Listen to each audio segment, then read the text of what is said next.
Welcome, everyone, to the daily market wrap. This is the biggest charts in 30 minutes. My name is David Zimmerman. I'm the founder of DeFi University and co founder of the Node.pro.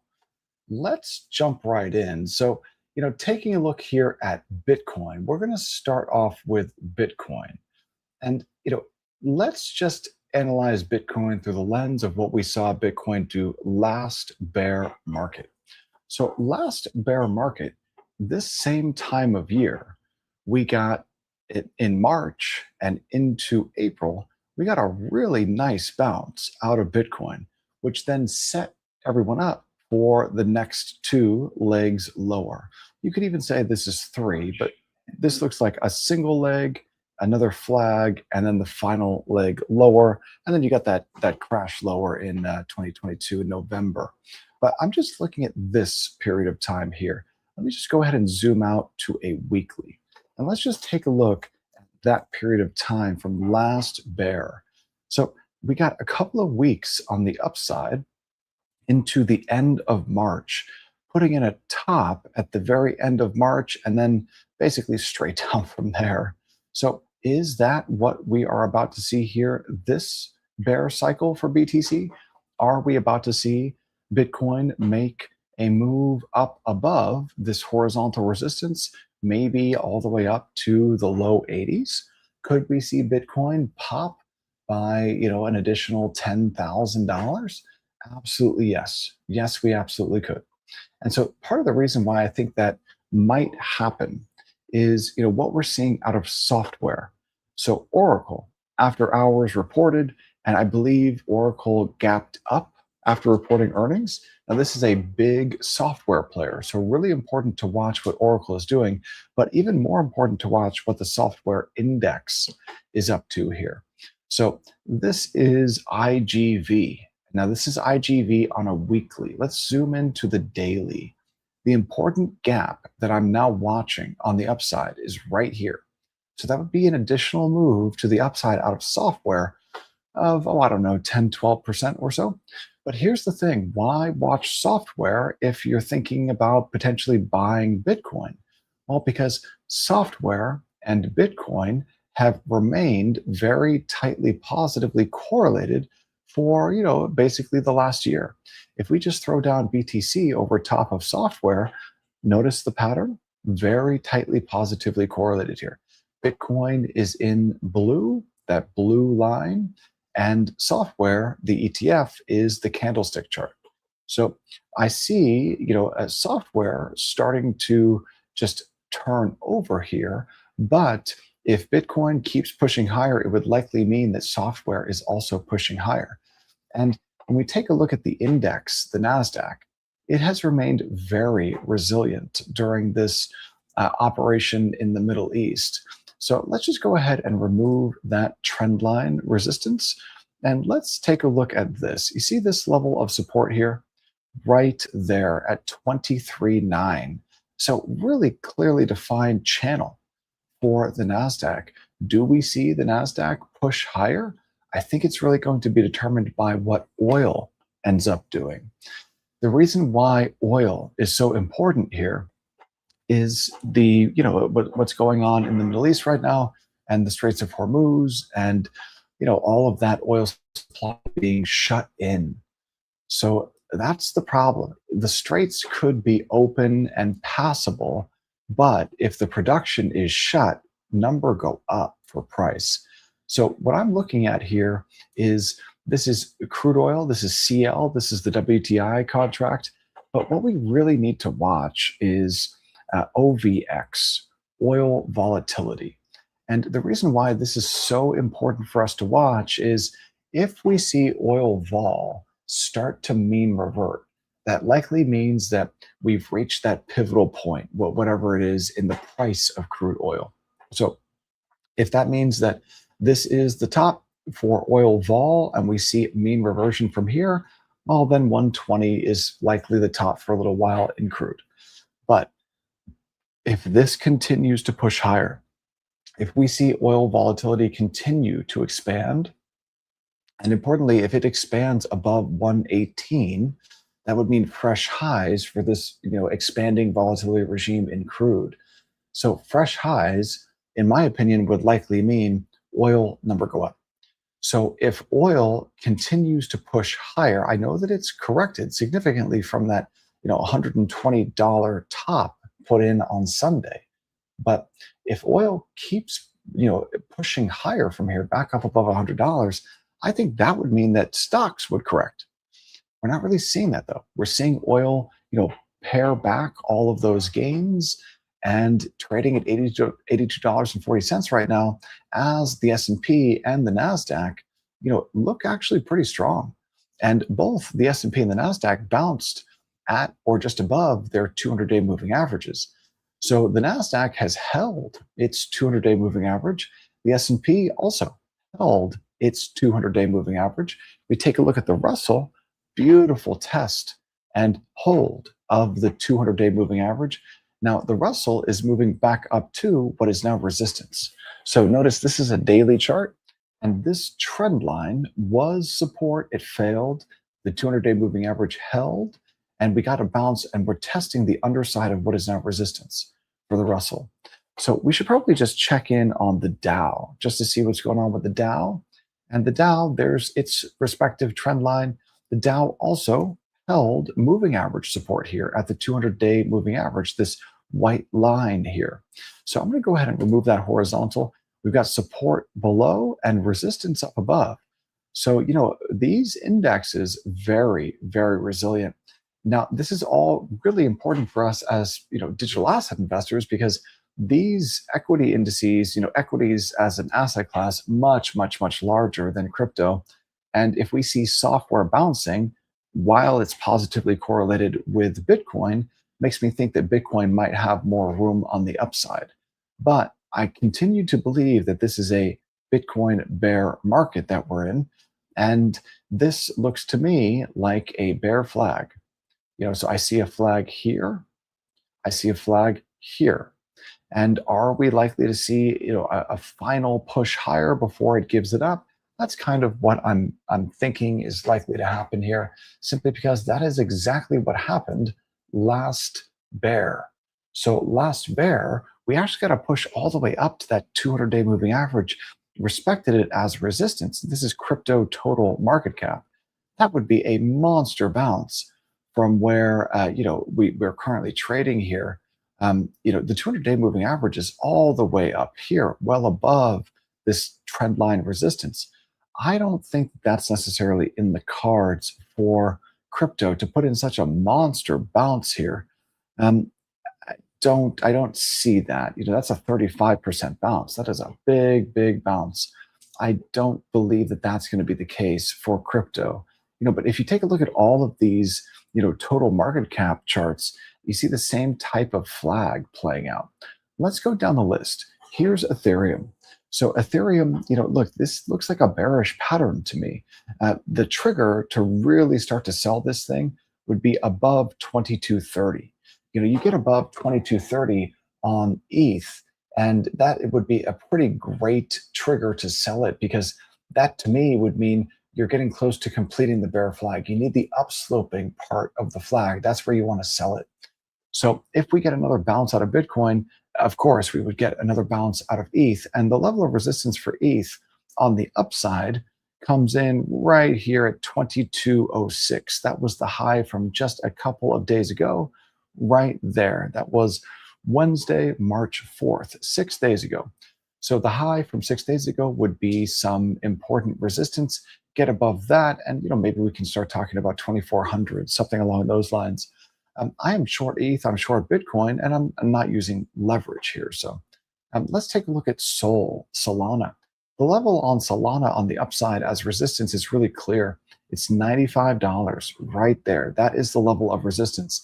And as Sol has been painting this flag, I would expect that if it makes a move up to 95, that would hold as resistance. You see, my thesis here is that even if we get a bounce, Bitcoin outperforms everything else. And on the bounce, we actually see Bitcoin dominance push quite a bit higher. So Bitcoin dominance here trading above its 200-day moving average. And I think that if we get another bounce, Bitcoin dominance would break out above 60%. So, the level of support for dominance is 59%, and the level of resistance on the upside for dominance, let me go ahead and remove that. The level of resistance on the upside is right here at 60%.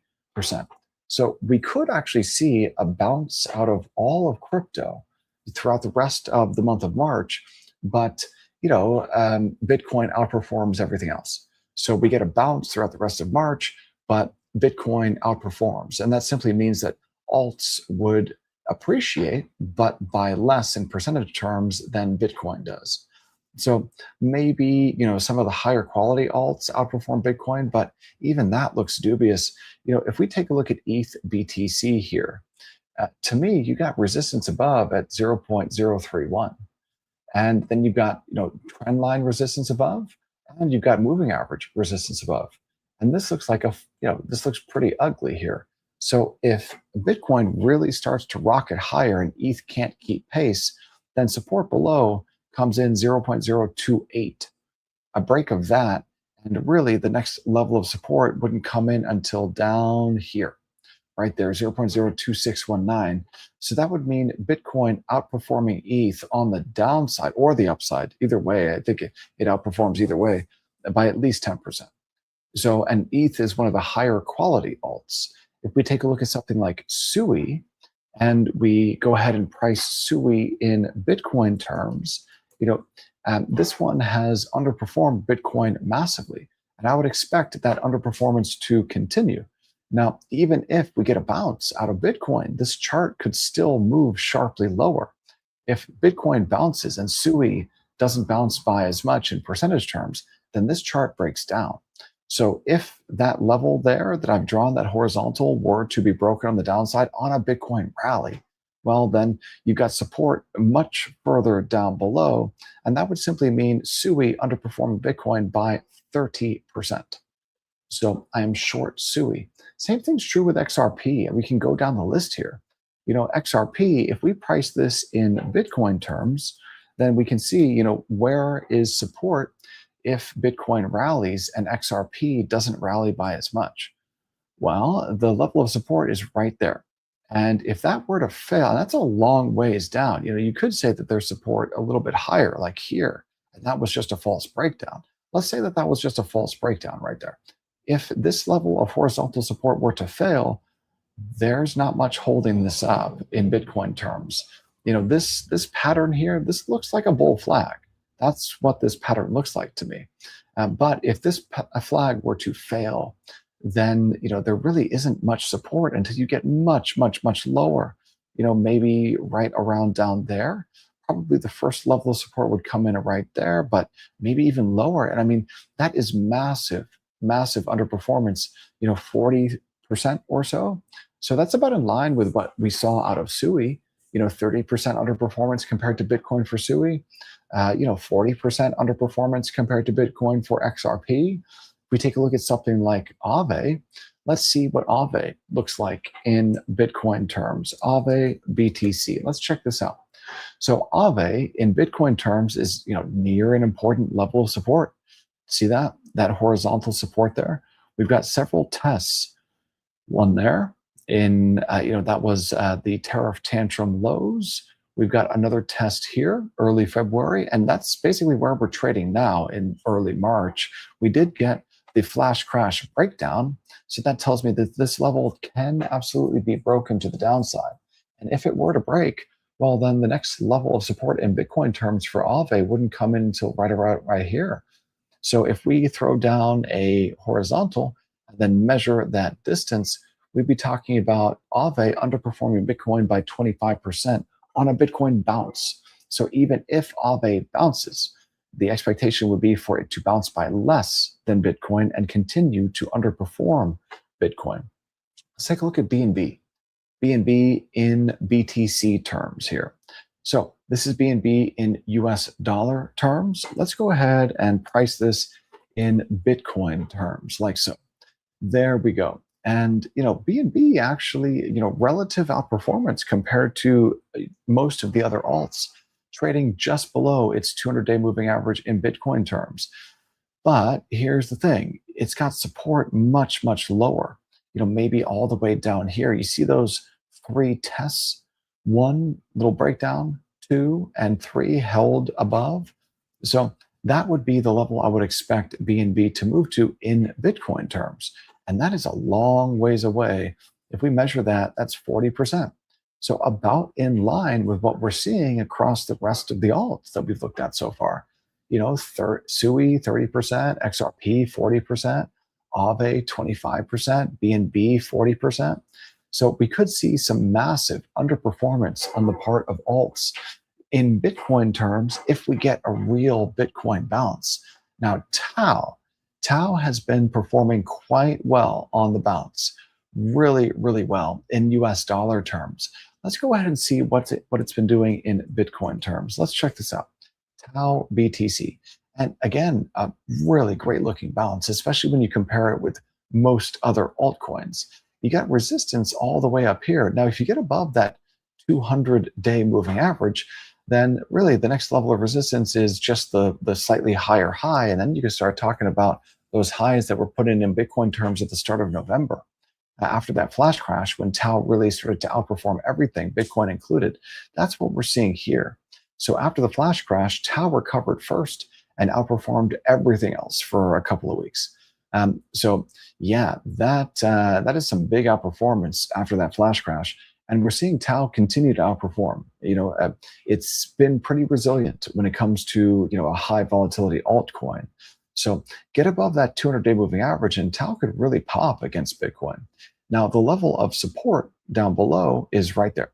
Those are the lows in Bitcoin terms put in the beginning of February.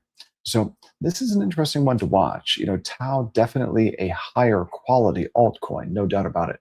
Here's Hype, another higher quality altcoin, simply because Hyperliquid, the perpetual futures DEX on its own chain, generates the greatest amount of revenue of any DeFi protocol. I think it's number one, just behind Tether and Circle. So if you discount Tether and Circle, Hyperliquid's number one. And trading just below its 200-day moving average in dollar terms. If we go ahead and price this in Bitcoin terms, let's check this out. So again, this is outperformance. This is what outperformance looks like. So that level of resistance above, in fact, we could just move it right there. That is the level of resistance. And those were the highs for Hype in Bitcoin terms from back at the beginning of February. So massive outperformance of, for Hype against Bitcoin. And we've got some support down below. If I just throw down a trend line like so, something like that, that would be some really great support down below. But the first level of support would be the 200-day moving average here. So it looks as though there are a couple of alts that might be likely to outperform Bitcoin if we get a big Bitcoin bounce here up to like 80K. So Hype looks like it could outperform BTC, so does Tau, but the other alts that we've looked at so far look primed to underperform BTC. Here's Tron, TRX. Let's take a look at Tron. This one in US dollar terms has been one of the best performers this bull cycle. If we take a look at Tron in Bitcoin terms, I think that this is another outperformer. So, we've taken a look at Tron, Hype, and Tau, three outperformers in Bitcoin terms. Well, Tau maybe not so much, but definitely Hype and definitely Tron. This is what outperforming Bitcoin really looks like. Looks like a basing here for a couple of years, breaking out to resistance, getting rejected. And hey, if Bitcoin really bounces, you might expect Tron to outperform on the upside. But this is an important level of resistance. Got to get above this level of resistance that was put in, at the end of February or so. So Tron could massively outperform. Keep Tron and Hype on your watch list, especially in Bitcoin terms. Now, if you want to take a look at something that has underperformed massively, not just in US dollar terms, but also in Bitcoin terms, look no further than AVAX. You see that level of support? That was the last bear market low for AVAX. it broke below that bear market low a couple of weeks ago at the beginning of February. So the fact that it broke below its lows from last bear market tells me that it could move all the way down to its lows from, to 2020. So that would bring AVAX all the way down to like $3 or so. That would be a massive move to the downside for AVAX. And that's in US dollar terms, though. If we price this in Bitcoin terms, let's just see what's going on. Looks as though AVAX could make, at least test its all-time lows in Bitcoin terms if it underperforms Bitcoin on a Bitcoin bounce. But this looks pretty encouraging, though, starting to curve up, starting to put in a little bit of a base here on the way up out of AVAX in Bitcoin terms. So where would resistance come in if AVAX were to bounce and actually outperform Bitcoin on the way up? Right about right here. You see that level of what was support? When it failed, it became resistance. And so now on the way back up, if we get a test of that level of resistance, that would be, AVAX outperforming Bitcoin on the way up by 17%. And if AVAX were to fail from here and underperform Bitcoin, it would be in line with other altcoins, down by 40% in Bitcoin terms. So getting close to a decision point. But I think that it's, for the rest of March, we probably get more bounce out of BTC. So let's take a look at Doge. Doge puts in an interesting pattern in Bitcoin terms. So we've got the lows from last bear market down here. I'm going to remove that drawn object there and that one. We've got the last bear market's lows. Now this is in US dollar terms. And Doge is actually starting to break out, just a technical breakout here above this trend line resistance. I'm going to remove that.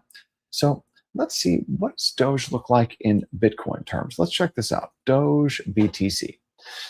Well, what do we see here? Doge has this strange cycle. You see this pattern? Oh, it's put in this repeating pattern. It looks almost like a heartbeat of the crypto markets. And hey, if we're about to see a massive pump out of Bitcoin, Doge could really perform well.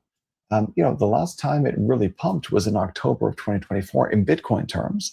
And then before that, basically during the bear market, that was a big pump. Oh my goodness. So yeah, got to be careful getting short Doge, getting short these high volatility altcoins here. But it seems as though it is at an important level of support in Bitcoin terms. If we just zoom in, that level of support comes in, a couple of percentage points lower. Let's just go ahead and measure that real quick. So that's, what is that? 7 percentage points lower. But you've got resistance up here at the 200-day moving average. So that would be a move to the upside of 25%. Wow. So you could definitely see this pop quite a ways in Bitcoin terms if Bitcoin really bounces. I'm not quite sure that there's enough risk appetite though for outperforming memes right now. I'm not convinced of that. Alrighty, let's take a look at a privacy coin or two, XMR. So this one is putting in a flag just like most other altcoins are. This is a pretty clearly defined bear flag here, upsloping flag right there. And below that 200-day moving average you can see there. So my expectation for XMR is that it moves lower into this green zone that I've drawn in, simply because I expect it to do what all altcoins I think will do this bear, which is test their 2022 lows. Well, actually, 2022 lows, yep, right there. So summer 2022 lows, that makes sense to me for XMR. And that would be in dollar terms a big move lower, like 60, 70%. If we price this in BTC, let's see, has XMR outperformed? I think it might have. And yes, it did. So this past bull market, XMR, Monero did outperform Bitcoin.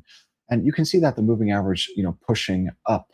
So it's actually got some support right here at that 200-day moving average in Bitcoin terms, which is 20% to the downside. And so if we bring it back to the US dollar pair, 20% to the downside out of the US dollar pair wouldn't even bring you down here. So, my thought is that XMR might just continue to outperform BTC even on a Bitcoin bounce. We might see XMR actually push quite a bit higher. the next level of resistance in Bitcoin terms on the way up is right about right there. So if we just go ahead and measure that, that's 19, 20% to the upside. That's XMR outperforming Bitcoin on the way up. So we've taken a look at a handful of alts that look as though they could actually outperform Bitcoin on the way up. What does that mean for Bitcoin dominance? Will Bitcoin dominance be able to push higher? Will we see Bitcoin dominance break out above 60% if this bounce continues throughout the rest of the month of March? Well, that really depends on whether alts outperform Bitcoin or not, or whether the most important and largest cap alts outperform BTC or not. I don't think so. I really don't. My expectation here is that the risk appetite is just not on the table for altcoins to meaningfully outperform Bitcoin on the way up if we get more of a bounce. Let's go ahead and wrap things up with equities and some volatility stuff.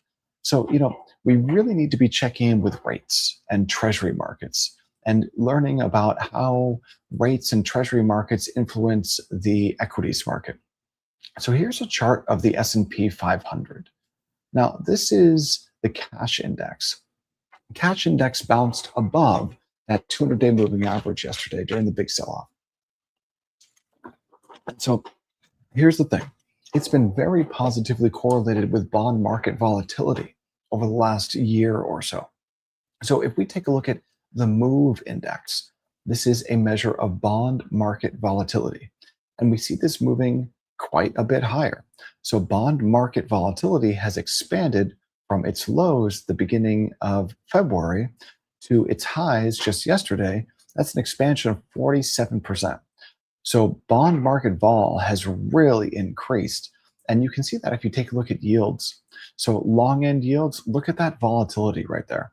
That is a lot of volatility, moving from 4.9% to 4.6%. That's 30 basis points. That's a big move, and then right back up. So down and up, that's a lot of volatility out of the bond market, out of long dated yields. If we take a look at, shorter time frame, shorter duration, like the 10-year, here's the yield on the 10-year. And again, big move from 4.3% down below 4% to 3.876%, all the way back up to 4.2%. A lot of vol. That's a lot of vol. And equities don't like increasing bond market volatility. If we invert the scale here and we take a look at this inverted scale, so it did break above, in this case, it would be above, this is an inverted scale, it's 200-day moving average. And then if we throw the S&P cash index over the top of bond market vol, the S&P is outperforming I guess you could say in bond market vol terms. We've got this gap that is forming between bond market vol and what we're seeing the S&P cash index do. So that is taking place as VX, the volatility index, really has not mean reverted meaningfully. Not yet, anyway. We're still well above 20. So I've got 20 marked here in orange, this horizontal at 20. That's a really important key level for volatility. So we're seeing this expanding volatility regime over the last couple of weeks. And if it mean reverts and we see this fall off a cliff by the end of the week, then we'd likely see alts really push higher, led by Bitcoin. But if we see volatility expand from here into the 30s again, well, then that would mean the start of a correction for equities and the next leg down for digital assets. So I hope that this has been valuable for you guys today. And I just want to wrap things up with the DeFi University school community. This is the place to go for free. DeFi, crypto, Bitcoin, Lightning, AI, content, and education. I've been posting a lot of content over the last couple of days about using OpenClaw to automate business processes. Really interesting stuff in here. I also posted how you can apply OpenClaw and an AI agent Swarm to being able to run a polymarket trading bot on Google Cloud in Europe. Really cool stuff, worth checking out. And that's in addition to all of the educational material in the classroom, which is all free, by the way. Concentrated liquidity provision, investor mindset stuff, beginner DeFi concepts, DeFi money markets, learning about Aave and Morpho and Euler, etc., and how to trade perpetual futures over on Hyperliquid. These or any perp stacks really. These are very well written and high value courses here with video overviews, audio overviews, interactive elements, image infographics, and exercises and quizzes. So really, really valuable to go through and build your DeFi and crypto and AI skill set. And this is all totally free. So I hope that this has been valuable. Check it out over at school.com/DeFi University. And I will catch you all tomorrow at 7 p.m. Eastern Standard Time, 4 p.m. Pacific Standard Time. Everyone have a great evening. Thank you.